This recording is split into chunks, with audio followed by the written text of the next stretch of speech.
Et bienvenue à Science on Tourne, notre webcast scientifique en direct de l'école de chimie de Mulhouse.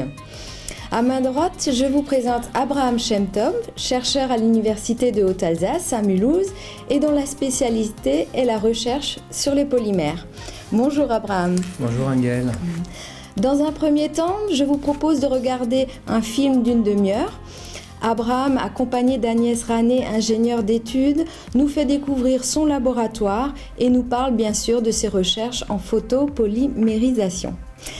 Pendant ou à la fin de ce film, vous pourrez poster vos questions directement sur cette page internet. À droite, vous devez voir une case réservée à votre question et une autre pour votre prénom. Bon film et à tout à l'heure pour vos questions que j'espère nombreuses. Attention, science, on tourne!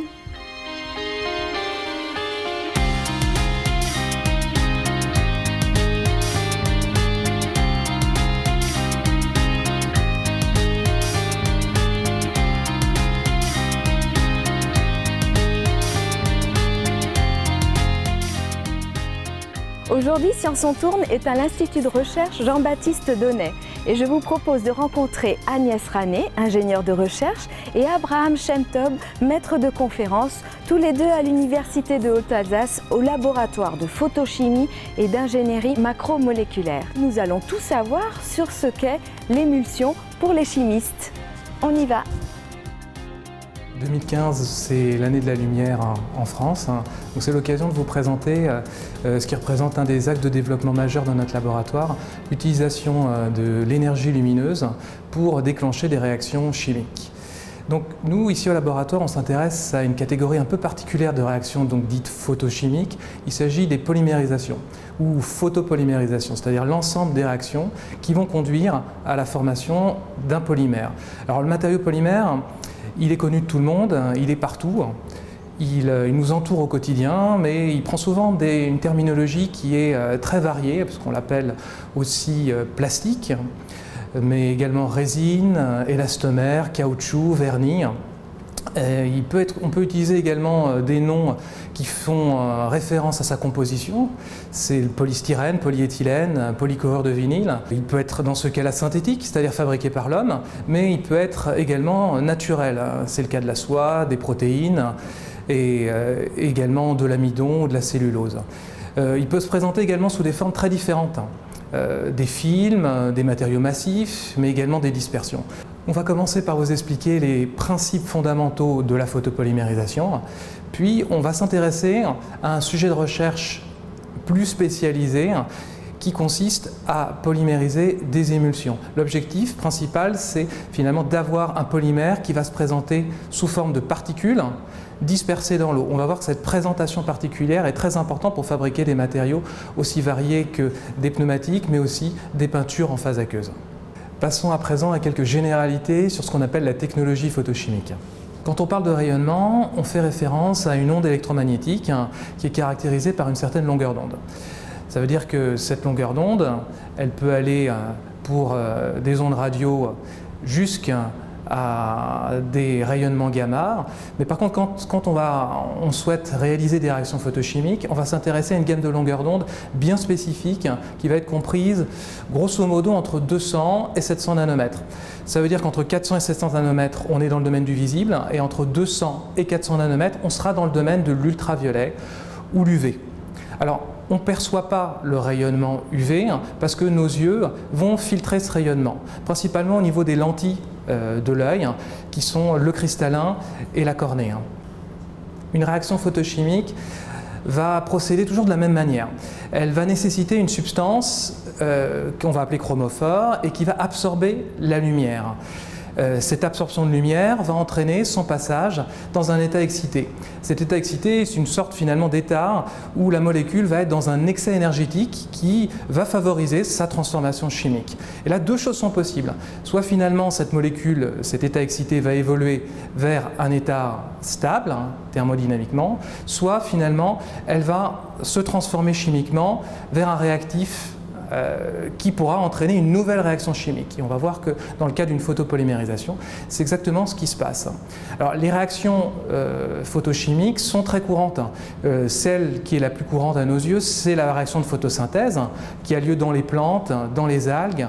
Elles font appel à, comme composés absorbants, des chlorophylles qui se trouvent à l'intérieur de la plante et qui vont permettre donc d'absorber la lumière et de transformer le CO2 et l'eau à la fois en dioxygène et également en glucides. Ces glucides seront utilisés dans un second temps pour fabriquer toute la biomasse.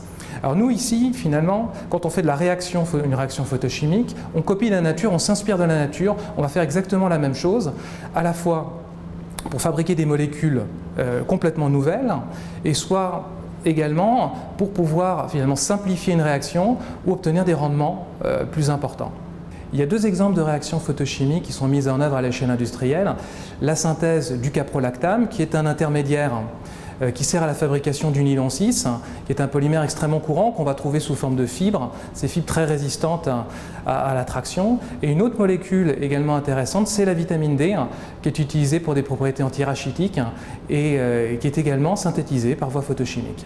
Au LPIM, on s'intéresse principalement à des réactions de photopolymérisation, c'est-à-dire des réactions où on va fabriquer un matériau polymère sous rayonnement, principalement un rayonnement ultraviolet.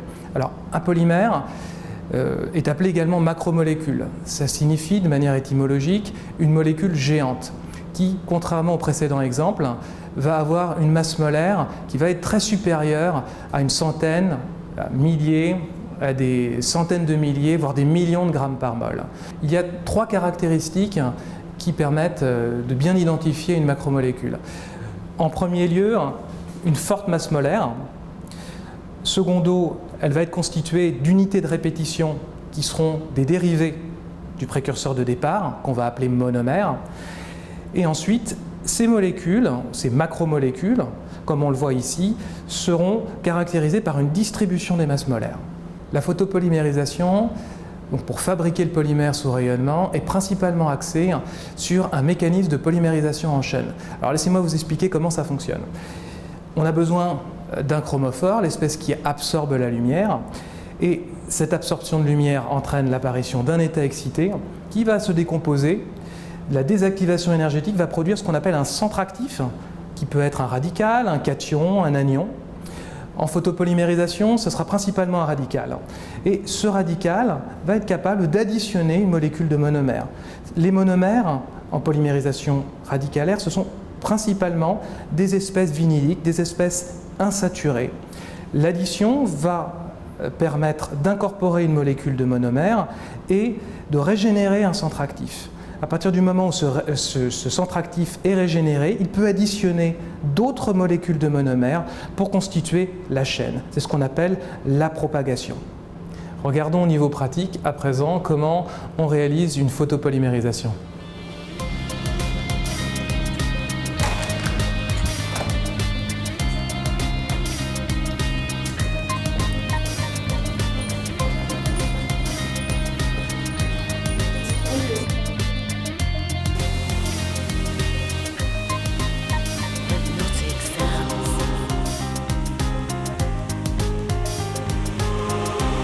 On va déposer sur une plaque de verre le monomère et le photoamorceur qui vont former un mélange homogène, sans solvant. La déposition se fait au moyen d'une barre calibrée afin d'obtenir donc un film qui est liquide et qui fera grosso modo quelques dizaines de micromètres d'épaisseur. Chaque passage sous le convoyeur va permettre une exposition sous la lumière UV de moins d'une seconde. C'est l'irradiation UV qui va permettre la décomposition du photoamorceur et l'amorçage de la polymérisation. Après seulement 5 passages sous le convoyeur UV, notre film est passé de l'état liquide à l'état solide. C'est le premier signe qu'une réaction de photopolymérisation a eu lieu. Que s'est-il passé lors de cette réaction de photopolymérisation? On peut le schématiser de la manière suivante. On est parti finalement d'un film qui va contenir notre monomère, notre photoamorceur est sous irradiation UV, puisque notre monomère contient plusieurs groupements réactifs. Ce n'est pas un polymère linéaire qui est formé, c'est un polymère qui va être réticulé. Ça signifie qu'on va former un réseau tridimensionnel. On peut imaginer finalement une sorte de toile d'araignée en 3 dimensions. Les avantages de ce procédé de photopolymérisation sont les suivants. On dépose un monomère et un photoamorceur, donc sans aucun solvant, sans aucun composé organique volatile. C'est le premier point. Le second point, c'est que c'est un procédé qui est très rapide. On peut obtenir donc un film solide en l'espace de quelques secondes.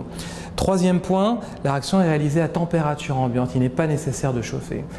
Dernier point, on obtient un réseau. Et la grande densité de réticulation permet de conférer au film des propriétés de résistance au solvant, c'est ce que nous allons voir à présent. Une propriété importante des photopolymères réticulés, c'est leur résistance chimique. Cette résistance chimique est liée à la densité de réticulation du réseau qu'on vient de former. Une simple expérience, on utilise de l'acétone, qui est un solvant organique courant qu'on trouve dans les quincailleries par exemple. Si on asperge notre film d'acétone, on voit finalement que le film n'est pas du tout affecté, ce qui montre sa résistance chimique, ce qui peut tout à fait être intéressant donc dans des vernis qui viendraient protéger des meubles. La réticulation UV, la photopolymérisation, c'est aujourd'hui une technique d'avenir pour tout ce qui concerne les revêtements dits organiques. Et donc les applications vont concerner tout un panel, à commencer par les encres, comme dans des magazines comme celui-ci. Elles vont concerner également tout ce qu'on appelle vernis de surimpression. Alors ça va être le glaçage, par exemple, ou également tout ce qu'on appelle le suremballage. La dernière application de la photopolymérisation va concerner tout ce qui est revêtement industriel pour des substrats sensibles tels que le bois ou le plastique. Dans le cas du bois, on formera des vernis pour protéger par exemple des parquets ou du bois massif. Notre idée était de remplacer le film de monomère par une émulsion de monomère, c'est-à-dire des gouttelettes de monomère qui seraient dispersées dans l'eau. Donc pour pouvoir préparer une émulsion, il nous faut au départ 2 liquides qui sont non miscibles. Monomère et eau, ce sont des exemples. Pour faire un peu plus simple et pour des raisons de toxicité, on va préférer travailler avec un système huile-eau. Donc ce que vous voyez ici jaunâtre, c'est de l'huile de colza et dans l'autre bécher, il s'agit de l'eau. Ce qu'on voit ici, c'est la non-miscibilité de l'huile qui joue le rôle finalement de monomère ici et de l'eau. Eau et huile sont non miscibles. Si on cherche à les mélanger, on observe rapidement ce qu'on appelle une démiction, une séparation de phase. On va chercher à observer par simple microscopie optique ce mélange biphasique, huile-eau.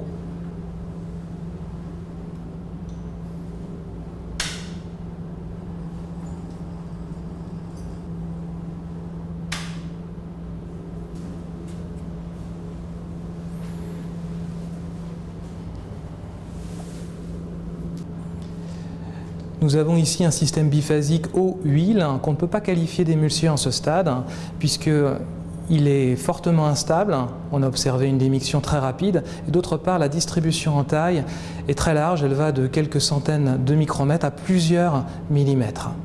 Huile et eau, donc 2 liquides non miscibles, ne sont pas suffisants pour former ce qu'on appelle une émulsion.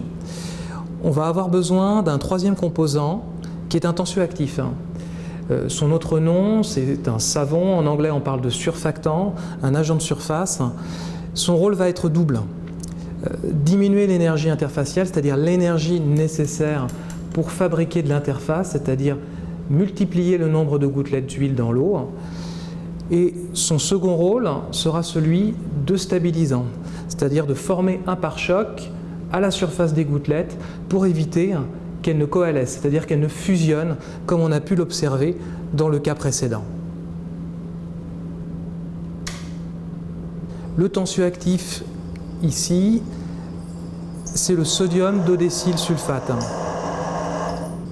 Et on peut voir déjà avec nos propres yeux que les grosses gouttelettes qui étaient présentes dans le système précédent semblent avoir disparu. En réalité, elles ont été fractionnées en entités plus petites qui ne sont pas visibles à l'œil nu. On remarque deux changements notables. Le premier, c'est la disparition des plus grosses gouttelettes qui ont pu, grâce aux stabilisants, être fractionnées en entités plus petites.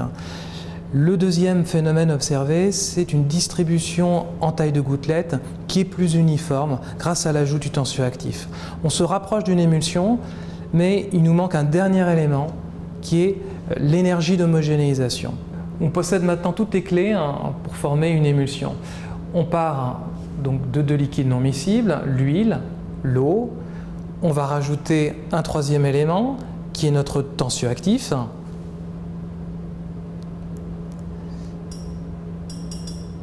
La dernière partie consiste à apporter une forte énergie d'homogénéisation, une énergie qui sera supérieure à celle apportée par la simple rotation d'un barreau aimanté. Cette énergie est nécessaire pour fractionner finement les gouttelettes.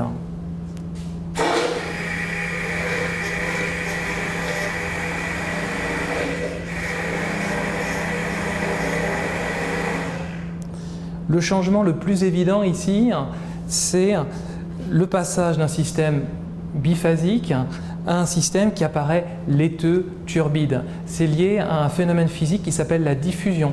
La lumière, les gouttelettes d'huile vont être capables de diffuser la lumière, c'est-à-dire de les réfléchir dans toutes les directions de l'espace. Pas forcément de manière isotrope, mais de façon non discriminante par rapport aux longueurs d'onde. Ceci du fait que les gouttelettes ont des tailles supérieures aux longueurs d'onde du visible, donc elles vont diffuser de manière, on va dire, uniforme toutes les longueurs d'onde du visible, apportant un aspect blanchâtre à l'émulsion. Donc ce phénomène de diffusion est similaire au phénomène qui a lieu dans les nuages, donnant cet aspect blanchâtre, laiteux, mais également au phénomène de diffusion qui a lieu dans le lait. Le lait n'étant rien d'autre que des particules de graisse, de triglycérides dispersées dans l'eau et stabilisées ici par des protéines qui jouent le rôle de tensioactifs. Donc regardons à présent au microscope optique les changements induits par l'homogénéisation. On observe un nombre de gouttelettes bien plus important dans ce système. Et cette fois-ci, les gouttelettes d'huile vont avoir des tailles qui seront typiquement de l'ordre de quelques dizaines de micromètres. Le système n'est pas stable thermodynamiquement, ce qui signifie qu'au bout de quelques minutes, on va observer une séparation de phase et qui sera liée en premier lieu à la fusion des gouttelettes entre elles, un phénomène qu'on va appeler coalescence. Donc les émulsions sont très utilisées dans notre quotidien.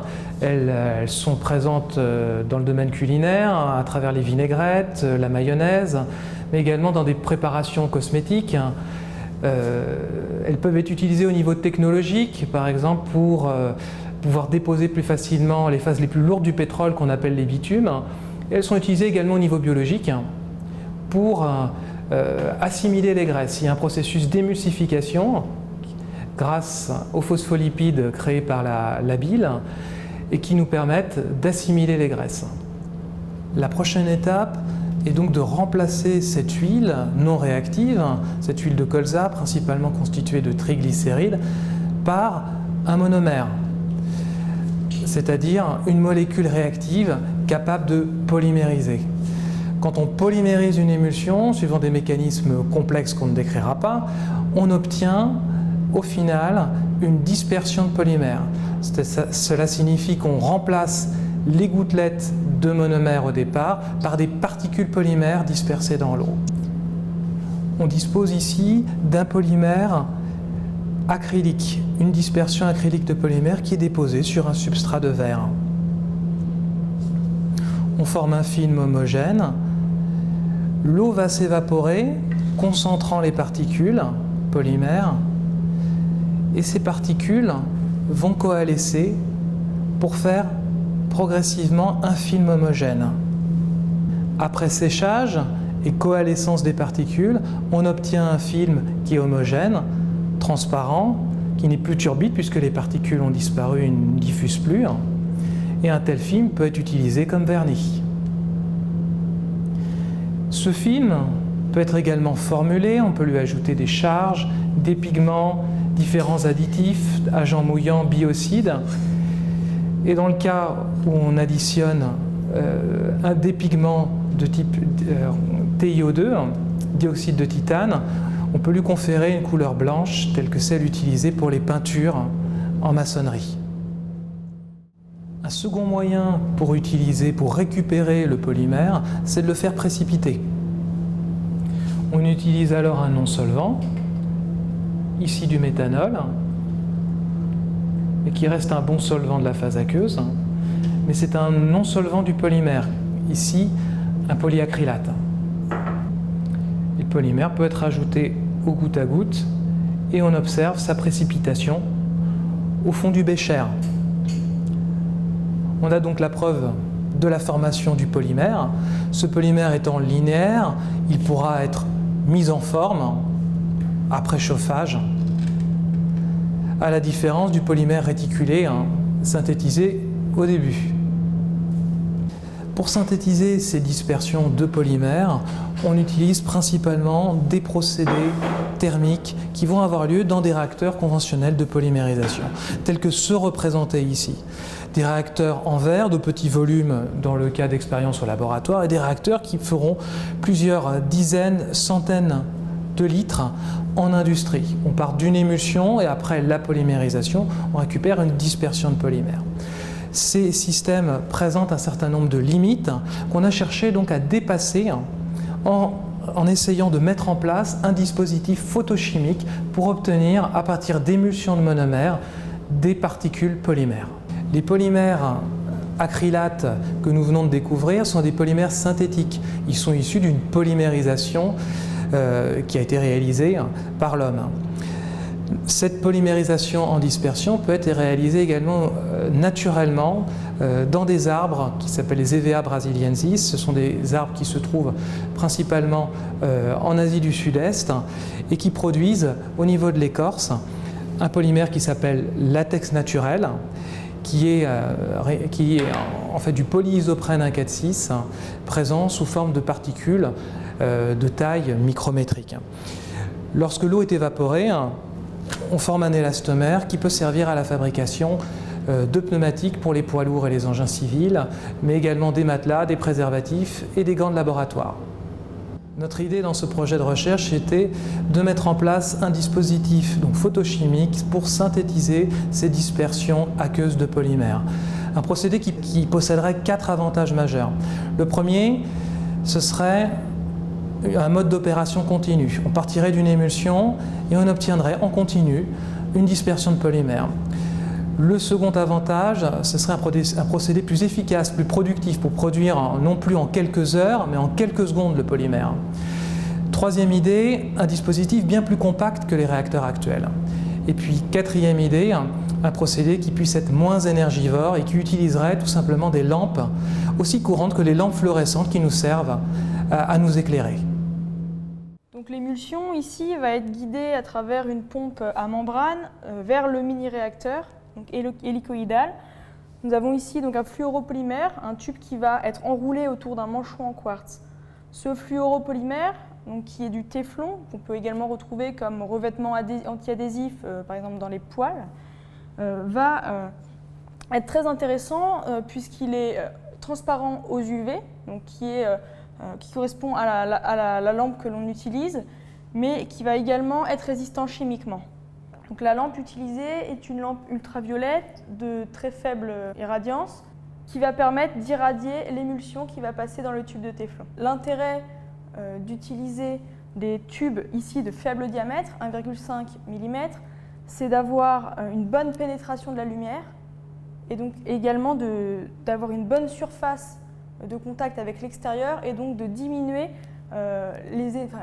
l'échauffement et donc favoriser la dispersion de l'énergie formée lors de la polymérisation.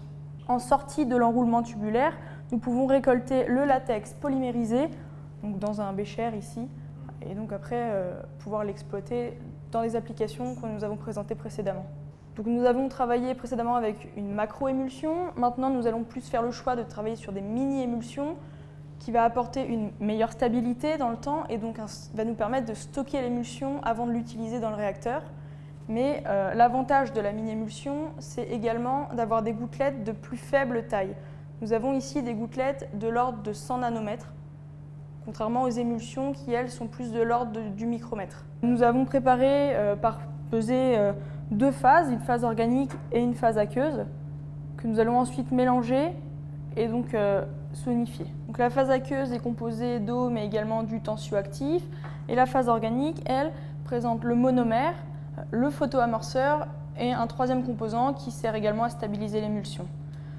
Pour apporter une bonne énergie d'homogénéisation, le mixeur ici n'est plus suffisant, il faut donc utiliser des ultrasons. Lorsque l'on fait la sonification, cela va être très exothermique, on est donc obligé de refroidir notre milieu avec un bain d'eau glacée.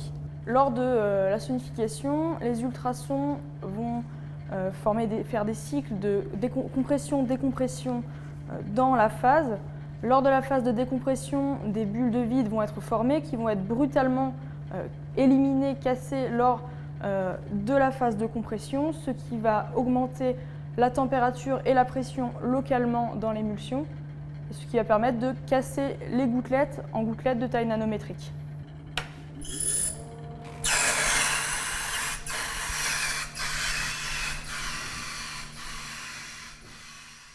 Une fois la sonification terminée, je vais récupérer donc la mini-émulsion qui maintenant est formée afin de pouvoir la passer dans le photoréacteur tubulaire.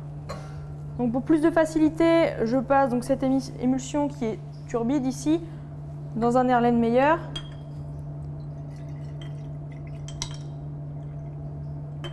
Je vais simplement, afin de protéger la mini-émulsion des rayonnements de la lampe, la protéger avec de l'aluminium.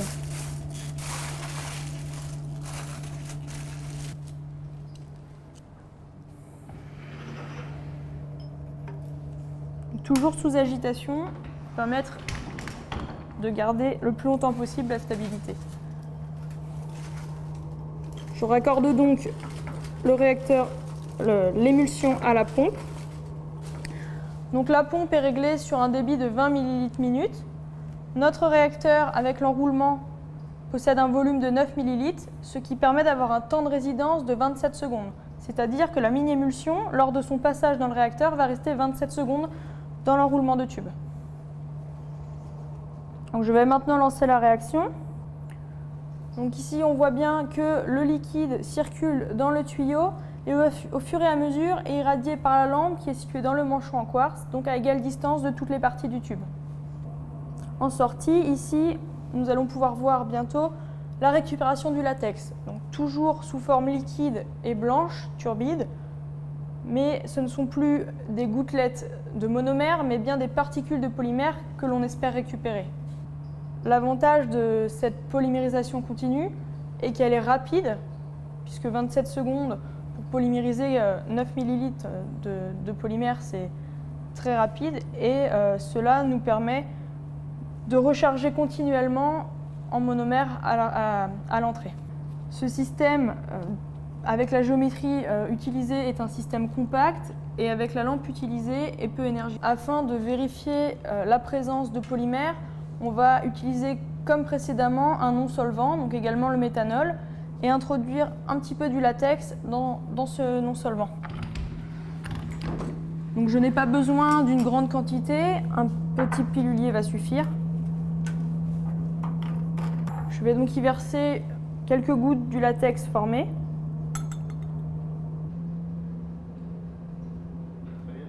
Ici, au fond du pilulier, on peut voir une masse solide, donc le polymère qui ici est formé. Donc le polymère formé est ici le polybutylacrylate qui rentre dans la composition de peinture ou de revêtements adhésifs. On voit donc qu'à travers ce nouveau dispositif de photopolymérisation dans un mini-réacteur, on a pu dépasser les deux principales limitations de la photopolymérisation actuellement, celle qui concerne les films, puisqu'on peut polymériser ici des émulsions. Et la deuxième limitation était les polymères réticulés, puisque on obtiendra, dans le cas de polymérisation d'émulsion, des polymères linéaires. Donc on a un système qui est à la fois éco-efficient, compact, peu énergivore. J'espère que toutes ces explications ont été à la fois intéressantes et vous seront utiles dans le futur. On peut passer à la deuxième partie dans laquelle je répondrai à vos questions.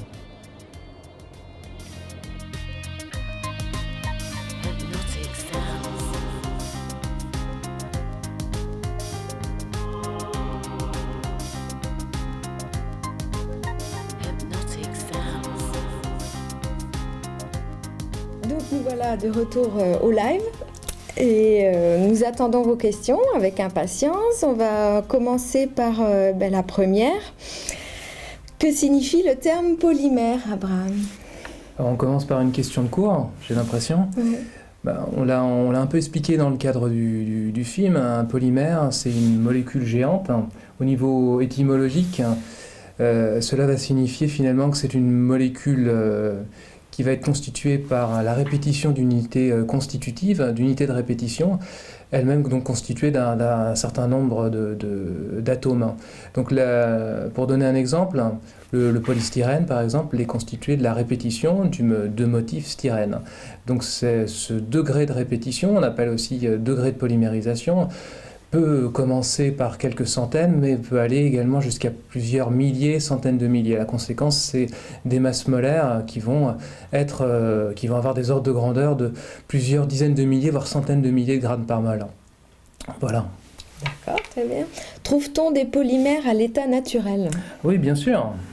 Bien sûr, les plus courants, ce sont les sucres complexes, les polysaccharides, alors qui peuvent se présenter sous différentes formes. La forme peut-être la plus courante, c'est l'amidon. Et là, dans ce cas-là, le polymère qui est considéré, c'est l'amylopectine ou la pectine. Donc l'amidon, c'est une des réserves d'énergie qui se trouve par exemple dans la graine, dans les racines, dans les tubercules, tels que la pomme de terre. Un autre exemple qu'on peut trouver également, c'est tout ce qui est chitine, chitosane, qui va constituer donc le cuticule, la sorte de carapace des insectes, mais également des crabes.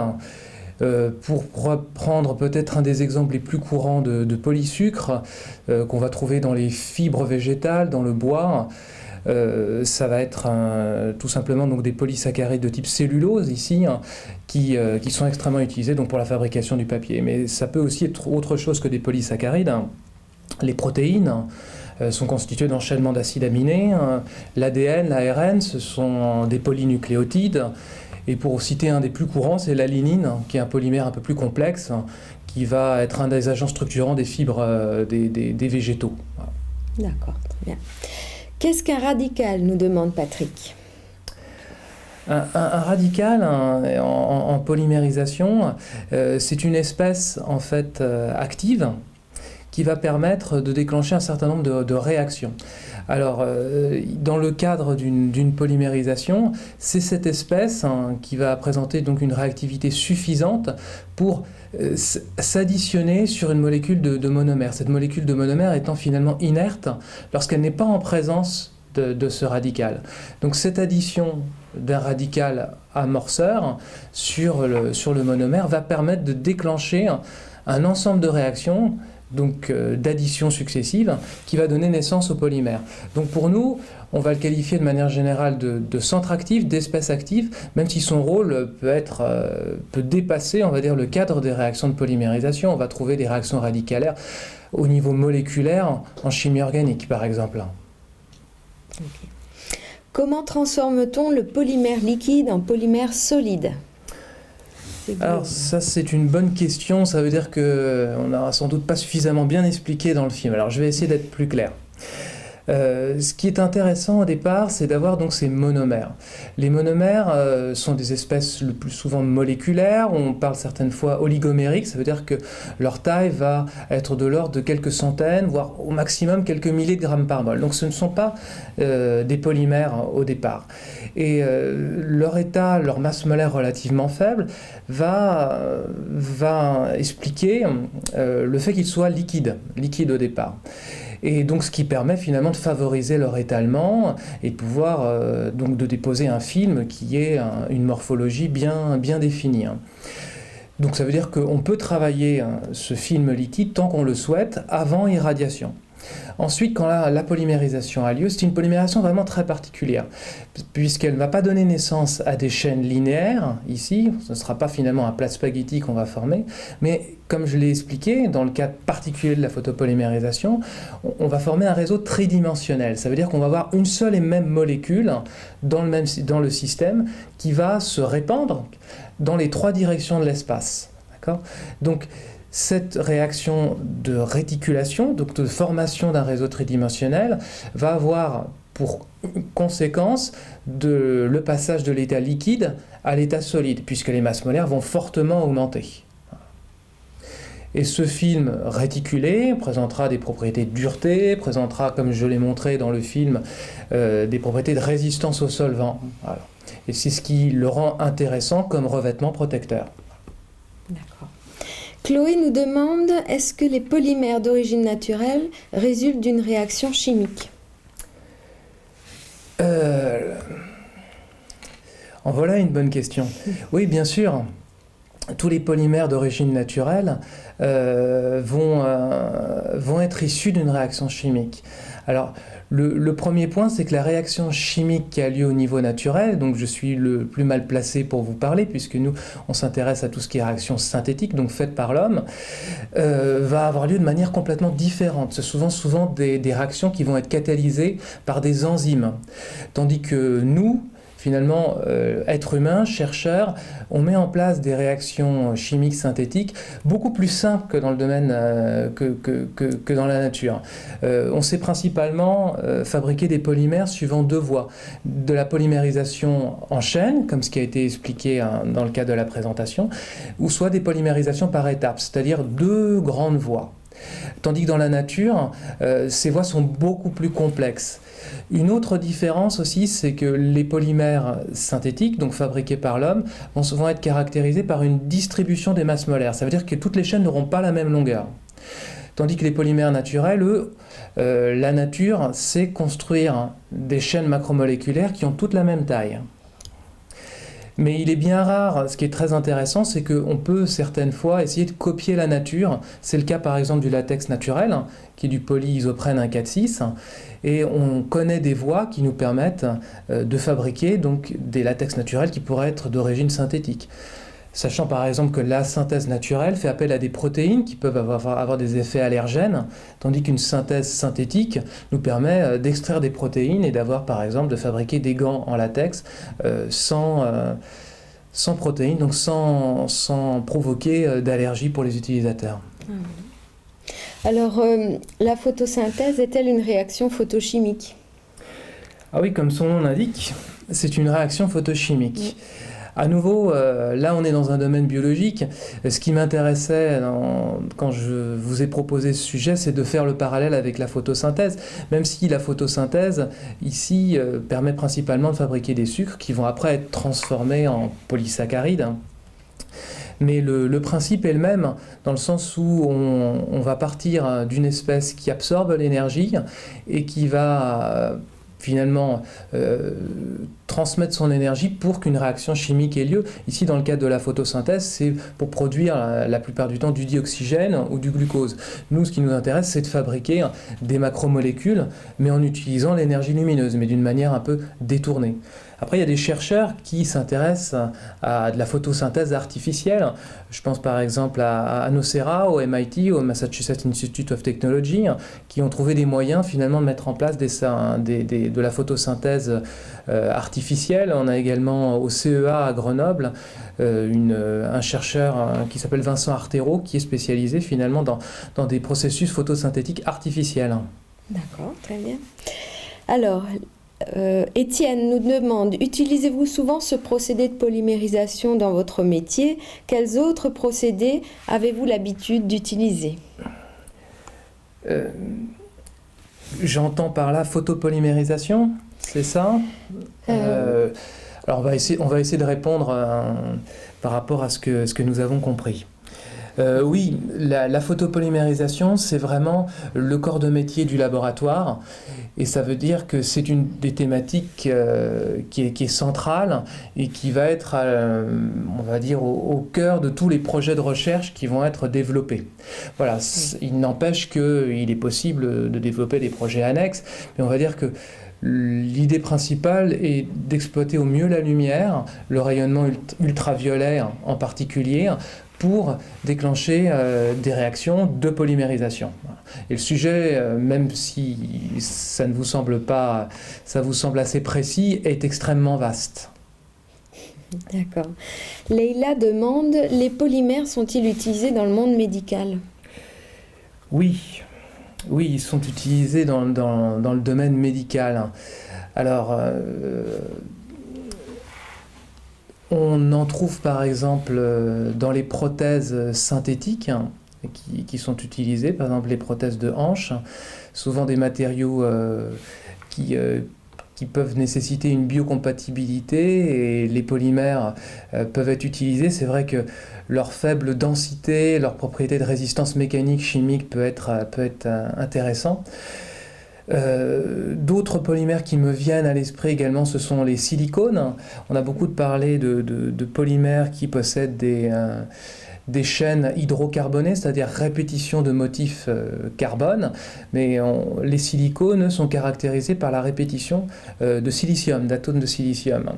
Et ces polymères possèdent des propriétés intéressantes, notamment de transparence et de résistance, qui les rendent particulièrement intéressants pour des applications dans le domaine médical. Donc voilà deux exemples. D'accord. Alors Noémie demande, est-ce qu'il existe des monomères qui ne peuvent pas polymériser? La plupart des... Alors, quand on parle de monomères, la définition même de monomère suppose que la molécule soit réactive par polymérisation. Ce qui est sûr, c'est qu'un monomère peut être polymérisable par une certaine voie. Je vous ai par exemple parlé d'une voie de polymérisation en chaîne, d'une autre voie de polymérisation par étape. Donc un monomère, par exemple, tel que l'éthylène, pourra être polymérisable par voie radicalaire ou par une voie, par exemple, catalytique. Mais certains monomères ne seront polymérisables que par certaines voies. D'accord ? Donc le terme monomère est un terme extrêmement générique pour finalement bien identifier le motif répétitif. Quand on va parler par exemple de polystyrène ou de polyéthylène, évidemment la dernière partie du mot, styrène, reprend le mot monomère, donc le monomère. Après, c'est pas toujours systématique, et par exemple, on a des polymères comme le nylon ou le plexiglas qui reprennent plutôt des noms industriels et qui ne sont pas des noms qui font référence au motif monomère qui est répété. D'accord. Donc là, on passe à des questions relatives à votre métier, Abraham. Alors, Pierre, Gaspard, Guillaume et Younous demandent, pouvez-vous décrire votre métier de chercheur et que faites-vous toute la journée au laboratoire? Alors, c'est un métier très divers et je vous parlerai du cas particulier du métier d'enseignant-chercheur qui consiste finalement à un enseignement qui est assuré, qui peut être assuré dans un IUT, dans un institut universitaire technologique, à la faculté ou dans une école d'ingénieurs, dans le supérieur de manière générale. Donc ça, c'est la première casquette, c'est-à-dire de l'enseignement. Grosso modo, 200 heures par an, c'est 3 fois moins qu'un enseignant de collège-lycée. C'est 3 fois moins parce que notre seconde casquette, c'est la recherche. Donc la recherche scientifique, c'est mener des projets de recherche, donc tout d'abord en trouvant de l'argent par l'intermédiaire d'appels à projets. Ces projets scientifiques nécessitent, puisque la chimie des polymères est une science expérimentale, d'être secondée par des étudiants en thèse, en doctorat, qui sont la cheville ouvrière, on va dire, de la recherche. Et la dernière partie de ce travail, c'est évidemment la diffusion du savoir par l'intermédiaire de conférences et également des programmes destinés au grand public. Voilà. Alors une dernière question, quelles études avez-vous faites? C'est une question de Gatien. Alors, il n'y a pas de parcours tout fait pour devenir enseignant-chercheur. Donc à nouveau, je me limite à l'enseignant-chercheur. Il faut savoir que dans un laboratoire, il peut exister différents profils de chercheurs. Dans un laboratoire de chimie, vous aurez les enseignants-chercheurs et vous aurez également du personnel CNRS, du Centre national de la recherche scientifique, chargé de recherche, directeur de recherche, qui sont des chercheurs à plein temps. Donc si on revient à l'enseignant-chercheur a un parcours qui n'est pas forcément élitiste au départ, puisqu'il aura un parcours universitaire qui va l'amener à réaliser un Master 2, donc Bac plus 5, puis il va préparer un doctorat dans un laboratoire de recherche, où il sera encadré par un directeur de recherche ou une directrice de recherche. Et, donc c'est un diplôme de formation par et pour la recherche qui dure 3 ans. À l'issue de ces 3 ans, il est en principe apte à candidater au concours de maître de conférence. C'est l'autre nom d'enseignant-chercheur. Mais il est bienvenu d'avoir ce qu'on appelle une expérience postdoctorale, c'est-à-dire de réaliser des stages, la plupart du temps à l'étranger, dans d'autres laboratoires de recherche pour parfaire ses connaissances. Et ces stages peuvent durer quelques années. Donc, à titre d'exemple, j'ai réalisé 2 stages postdoctoraux en Espagne et en Australie. Ensuite, grâce à toute cette expérience, vous êtes prêt pour le concours. Chaque concours est organisé par une université en fonction de ses demandes. Donc vous allez être affecté dans une université et dans un laboratoire de recherche. Ce concours, finalement, consiste surtout en un dossier écrit et ensuite un grand oral devant une commission de spécialistes qui va vous classer. Et si vous avez la chance d'être premier, vous pourrez commencer votre carrière d'enseignant-chercheur. D'accord. Bon, il y a encore quelques questions de contenu. Revenons au contenu. Oui. Existe-t-il des polymères aussi solides que des aciers ? C'est une bonne question. Il existe un certain nombre de polymères très techniques. Cette idée finalement de se rapprocher au maximum des propriétés de résistance de l'acier est née surtout avec des polymères tels que les polyamides. Alors les noms les plus connus, ce sont par exemple les nylons ou le Kevlar. Donc ce sont des matériaux qui ont été développés au départ par Dupont de Nemours, une société qui existe toujours. Alors si mes souvenirs sont bons, je pense que c'était dans les années 50. Et ces polymères qui étaient synthétisés sous forme de fibres devaient présenter des propriétés de résistance à l'attraction qui pouvaient être similaires aux métaux. Depuis, d'autres fibres techniques polymères ont été développées. Je pense par exemple à des polyimides ou des polyéthersulfones. Donc on trouve des polymères qualifiés haute performance qui peuvent concurrencer les métaux. Par contre, leur coût peut être supérieur et le cahier des charges fait que certaines fois on peut préférer les métaux. D'accord. Quand avons-nous découvert les polymères ? Demande Amal. Je vous ai donné des exemples qui font remonter les polymères à des temps très anciens. On parlait par exemple des latex naturels qui étaient utilisés par les Amérindiens, les populations précolombiennes, depuis énormément de temps. Donc on ne savait pas que c'était des polymères, qu'ils étaient constitués de macromolécules, mais on les utilisait depuis des époques très lointaines. Il suffit de se dire que le bois est constitué de cellulose et de lignine pour se dire effectivement que les polymères sont utilisés depuis Mathusalem. Voilà. Voilà, je crois que c'est... Oui. Ouais, on peut passer à une autre question. Combien existe-t-il de voies de polymérisation ? Après, ce que je voulais terminer sur cette question, c'est qu'effectivement, on sait finalement qu'un polymère, on connaît le terme polymère et macromolécule, remonte aux travaux de Staudinger, qui ont été développés en tout cas à partir des années 20 et 30 et qui lui ont valu un prix Nobel plus dans les années 40. Excusez-moi. Non. Donc, combien existe-t-il de voies de polymérisation ? Ça, c'est une question de Mathieu et Thibault. Alors, il existe 2 voies de polymérisation. La première, donc, c'est une voie de polymérisation en chaîne qui fait appel la plupart du temps à ces monomères vinyliques. C'est celle qui a été décrite dans la présentation. Et la seconde voie qui n'a pas été décrite et qui concerne des polymères aussi importants que les polyesters, les polyamides, c'est la polymérisation par étapes. Et c'est une polymérisation qui fonctionne différemment puisqu'elle fait intervenir des monomères qui sont au minimum difonctionnels et qui vont réagir entre eux. Donc par exemple, un monomère AA et un monomère BB, la fonction A et la fonction B vont réagir entre elles pour former étape par étape des polymères. Et ce serait plus simple de vous montrer sous forme de schéma. D'accord. En quoi le lait est-il une émulsion ? Demande Auré. Le lait est une émulsion parce qu'il est constitué d'une dispersion de graisse, de molécules de graisse, donc principalement des triglycérides, qui vont être stabilisées par des protéines.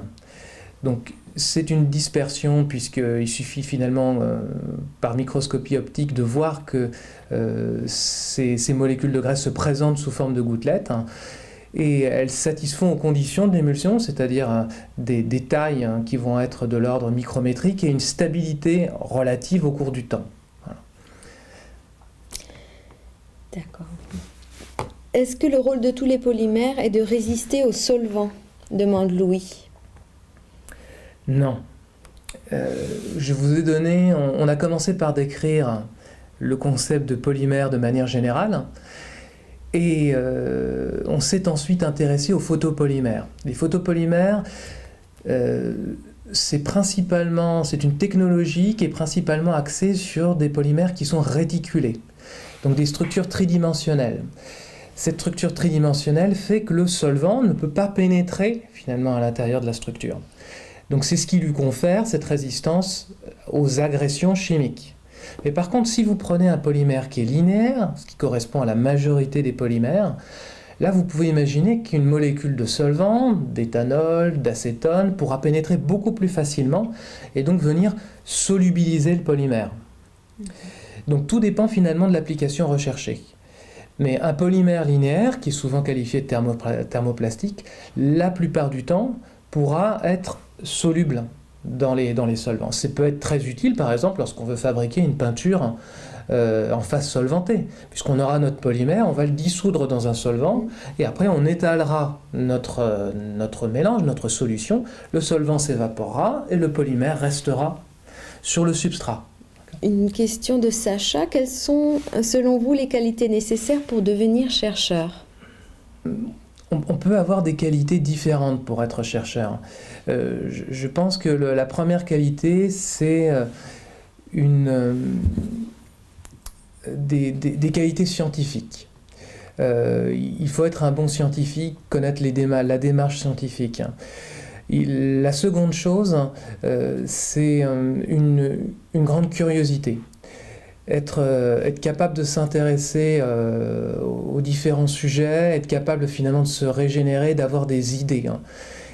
D'autres qualités, c'est celle d'organisation, puisque vous êtes obligé de gérer énormément de tâches à la fois, gérer vos relations avec des collaborateurs, par exemple, gérer des appels à projets.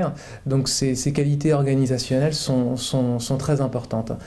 Et puis je pense également, dans le cadre de la recherche publique, il faut quand même avoir un état d'esprit adapté à la fonction publique et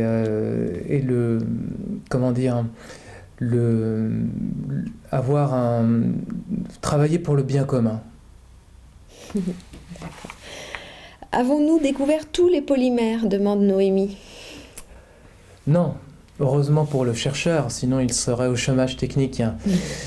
Non, il existe une grande diversité de polymères. On peut le comprendre tout simplement en se disant par exemple qu'un monomère, comme un monomère acrylate, peut être tout simplement transformé, modifié pour donner naissance à toutes sortes de monomères fonctionnels qui vont apporter une énorme diversité.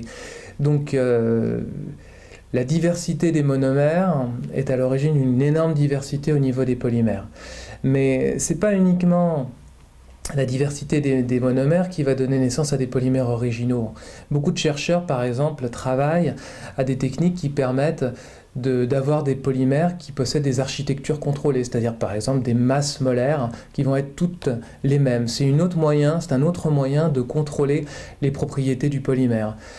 On peut également travailler sur l'orientation des chaînes par rapport aux unes par rapport aux autres, et c'est donc un moyen aussi d'affecter les propriétés finales. Alors encore 2 questions. Claire demande, dans quel domaine pourrons-nous utiliser la technique de la polymérisation pour un projet d'avenir? Alors, ça dépend ce qu'on entend par projet d'avenir. C'est utilisé actuellement pour des projets d'avenir.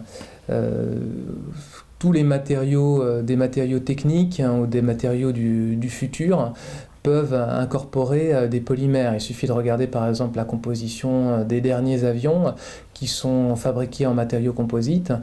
La base de ces matériaux composites, ça va être des polymères. Donc je pense qu'énormément de technologies d'avenir font appel aux polymères. C'est à la fois des matériaux qui peuvent être extrêmement conventionnels, tels que des sacs plastiques, ou des matériaux qui peuvent être extrêmement techniques, utilisés dans des applications de pointe. Donc c'est un matériau qui est incontournable, même s'il peut poser des problèmes de recyclage, de compatibilité, de biocompatibilité. C'est forcément un matériau d'avenir. D'accord, je crois qu'il va falloir qu'on arrête là parce qu'on a presque passé l'heure tout entière. En tout cas, merci pour toutes vos questions très intéressantes. Oui. Et merci. Je confirme que les questions étaient intéressantes. Et donc, on vous donne rendez-vous le 19 novembre pour un autre Science on tourne, mais surtout, vous pourrez revoir toute cette séquence, donc tout ce webcast, le film et les questions en VOD sur notre site internet, sur le site internet de la Nef des Sciences, donc nef-science au pluriel.fr. Merci encore pour vos collections et vos questions et votre attention. À bientôt. Au revoir. Au revoir.